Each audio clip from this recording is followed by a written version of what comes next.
Good morning বন্ধুরা, সবাই কেমন আছো? আশা করি সবাই খুব ভালো আছো। তো আজকে সকাল থেকেই একটা ছোট্ট মিনি ব্লগ তোমাদের সাথে শেয়ার করলাম। আজকে শরীরটা আমার একদমই ভালো নেই। তো কি করব বলো, একা সংসারে রান্নাবাড়ি তো করতেই হবে, না করলে স্বামী মেয়ে কি খাবে, তার জন্য।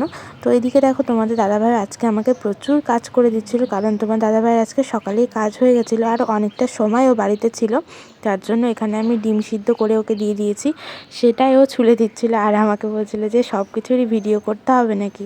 আর এদিকে ভাত বসিয়ে দিয়েছি, আর যেগুলো রান্না করব সেগুলোও কেটে নিয়েছি। আর আমি বাইরেই করছিলাম রান্না। তারপরে ঘরে এসে দেখি তোমাদের দাদাভাই চুপচাপ।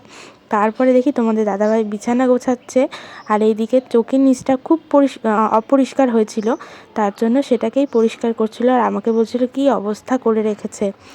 যাই হোক, তো দেখো ঘরটর বেশ ভালো করেই গুছিয়ে দিয়েছে। তারপরে ও স্নান করে নিয়েছে, ওকে খেতে দিয়ে দিয়েছি কারণ ও বেরোবে কাজে। আজকে রান্না করেছিলাম ভাত, বেগুন ভাজা, আলু ভাজা, মামের জন্য পেঁপের তরকারি করেছিলাম, ডিমের কারি, আর কালকের একটু মুসুর ডাল ছিল, সেটাই তোমার দাদাভাইকে গরম করে দিয়েছিলাম।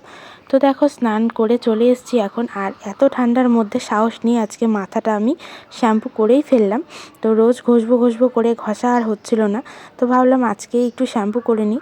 তো করে নিলাম শ্যাম্পুটা। তারপরে দেখো আমি খেতে বসে গেছি, শরীরটা ভালো না, তার জন্য খেতেও পাচ্ছি না তেমন। তো অল্প করে একটু ভাত নিয়ে নিয়েছি। তো চলো আজকের মিনি ব্লগটা এখানে এন্ড করছি।